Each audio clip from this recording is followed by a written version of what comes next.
Jamal Khashoggi قتل کا پیچیدہ کیس سعودی حکومت کے اعتراف اور بعض اعلیٰ سطحی سیکیورٹی عہدیداروں کی برطرفی کے بعد نئے مرحلے میں داخل ہو چکا ہے۔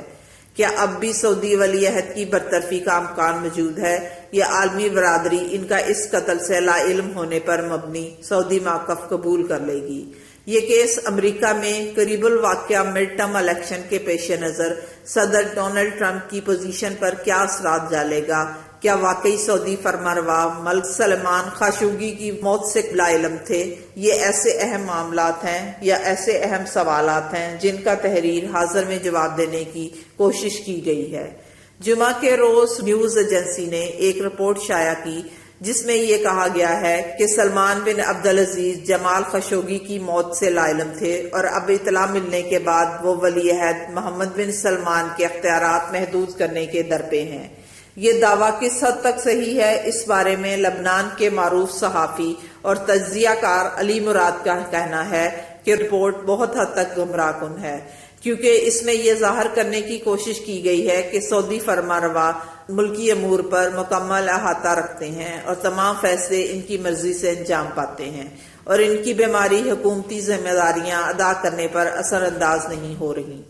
میری نظر میں ملک سلمان ایک عرصے سے اہم ملکی امور اور فیصلوں سے بے دخل کیے جا چکے ہیں اور سعودی عرب کا حقیقی فرمانروا ان کا بیٹا اور ولی عہد محمد بن سلمان ہے، لہٰذا تمام دعوے جیسے ملک سلمان ولی عہد کے اختیارات کم کرنے کے درپے ہیں وغیرہ حقیقت پر مشتمل نہیں۔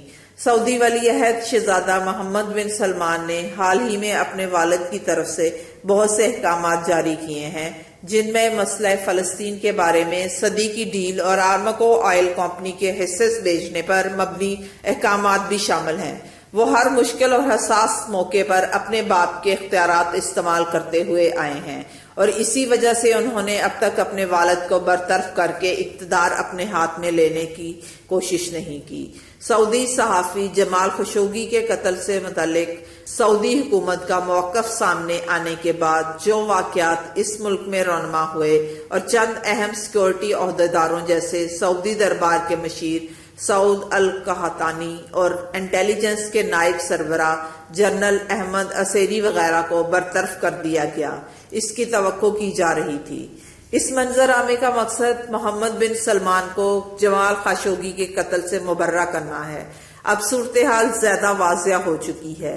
امریکی صدر ڈونلڈ ٹرمپ سعودی ولی عہد محمد بن سلمان کی برطرفی کے حق میں نہیں ہے۔ انہوں نے کچھ دن پہلے سعودی حکومت کے خلاف قدرے سخت موقف اختیار کیا تھا اور جمال خاشقجی کا قتل ثابت ہو جانے کی صورت میں سعودی عرب کو پابندیوں کی دھمکی دی تھی۔ اس کی وجہ یہ تھی کہ ان پر امریکی عوام کی رائے عامہ کا دباؤ تھا اور وہ کھل کر سعودی حکام کو اس کیس سے لا تعلق قرار نہیں دے سکتے تھے۔ اب ہمیں یہ دیکھنا ہے کہ ترکی کا رد عمل کیا ہوگا۔ کیا ترکی کے صدر رجب طیب اردگان سعودی موقف کو قبول کر لیں گے؟ میری نظر میں ترکی، سعودی عرب اور امریکہ کے درمیان اس مسئلے پر ساز باز کا امکان موجود ہے اور محمد بن سلمان کو اس کیس سے لا تعلق کرنے کے لیے سعودی عرب ان دونوں ممالک کو بھاری تاوان بھی ادا کر چکے ہیں۔ اس نقطے پر توجہ ضروری ہے کہ اگر جمال خاشقجی کا قتل ایسے وقت انجام نہ پاتا جب امریکہ میں مڈ ٹرم الیکشن قریب ہیں تو اسے ہرگز میڈیا پر اتنی کوریج نہ ملتی۔ میری نظر میں امریکی صدر ڈونلڈ ٹرمپ کے مخالفین نے اپنے انتخابی مفادات کی خاطر جمال خاشقجی کے قتل کو بہت زیادہ اچھالا ہے اور وہ اس میدان میں کامیاب بھی رہے ہیں۔ جمال خاشقجی قتل کیس کا امریکہ کے مڈ ٹرم الیکشن پر اثر انداز ہونے کا بہت زیادہ امکان پایا جاتا ہے۔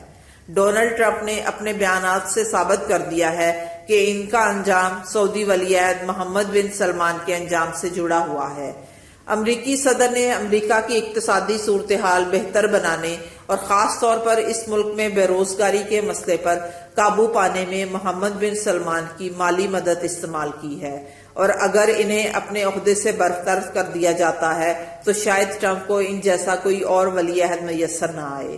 سعودی ولی عہد محمد بن سلمان نے جو خدمت امریکی صدر ڈونلڈ ٹرمپ کی ہے وہ سعودی عرب کی تاریخ میں کسی اور حکمران نے واشنگٹن کے لیے کبھی نہیں کی۔